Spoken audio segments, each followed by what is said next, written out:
Alright, so what's up everybody, welcome back to the TechCider channel. Today we are going over the best computer you can build for under $600. So I managed to do really well in this one. Let me give you a little spoiler, you can game at 1440p with it, okay? So let's start. This is PC series, this is the part 10 of the series, which I'm really excited for. That's why I put a lot of time on parts 9 and 10 to be only the best. So this is $600. Let's jump straight into it.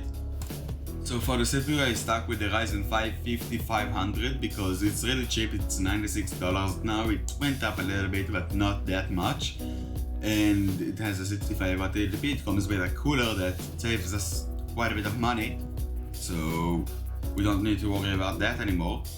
Alright, so for the motherboard I chose the ASRock V550 Phantom Gaming 4.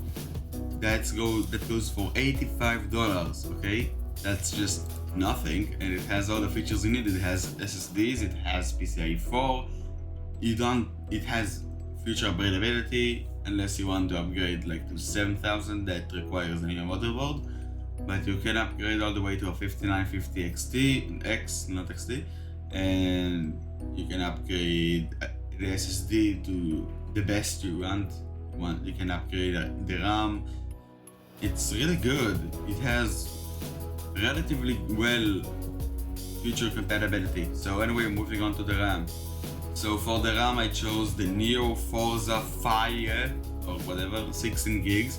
That is because it is the cheapest DDR4 3600 MHz. It has an 18 cache latency, which is a bit worse than the other one, but it's still really good.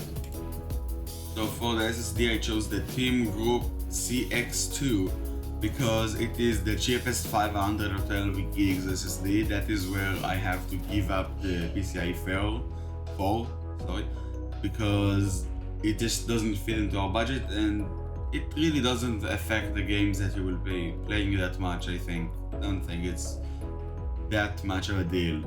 Alright, so for the graphics card I chose the MSI MECH 2X OC, the 6650 XT. It goes for $250, and it is an absolute beast of a graphics card for that price.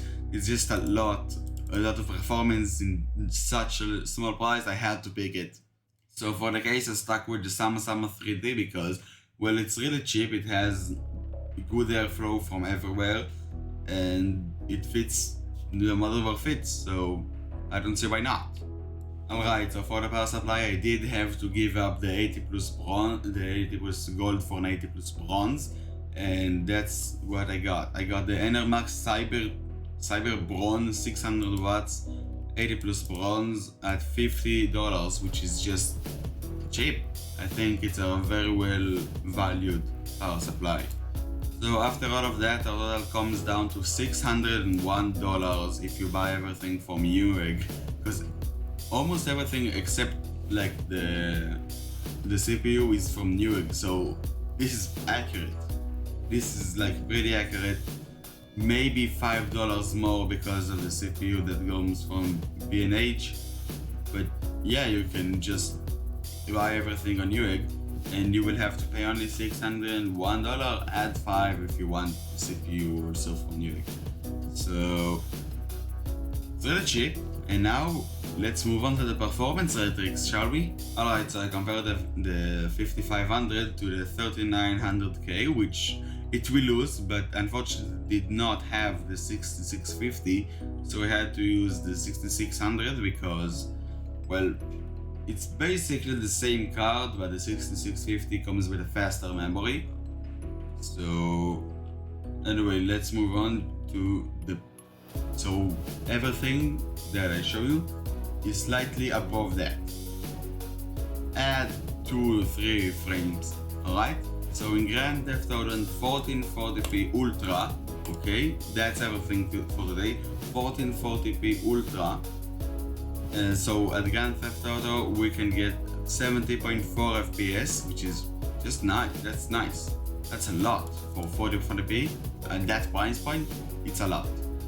And at the Shadow of the Tomb Raider, we get 74 FPS. PlayerUnknown's Battlegrounds 74.2. Forza Horizon 94. Apex Legends 111.3. Battlefield V 115. And all of that is at 1440p ultra settings. So keep that in mind. $600, 1440p ultra. And it can also game pretty well at 4K, let me show you. Alright, so moving to 4K medium settings. At Grand Theft Auto, we can get 52 FPS, which is pretty good. You know, it's very playable. I think you can even turn up to high, or just adjust it so the average is medium. And the Shadow of Tomb Raider, we can get 52. Same here, 52. So that's just really good. It's pretty playable. It's not the best. It's not the ideal performance, but hey, you're gaming on a $600 machine. It's fine, okay? PlayerUnknown's Battlegrounds 53.4. And Forza Horizon, we can actually get above the 60 FPS mark. We get 82.2 FPS, which is just amazing. Yeah, I wouldn't think that this could happen.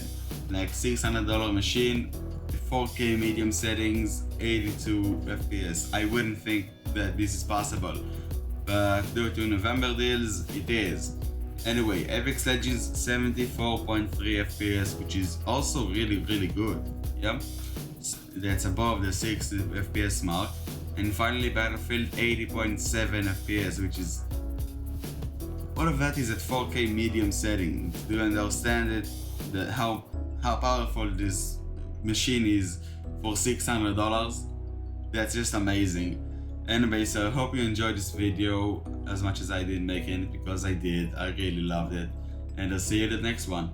By the way, please like and subscribe. Goodbye.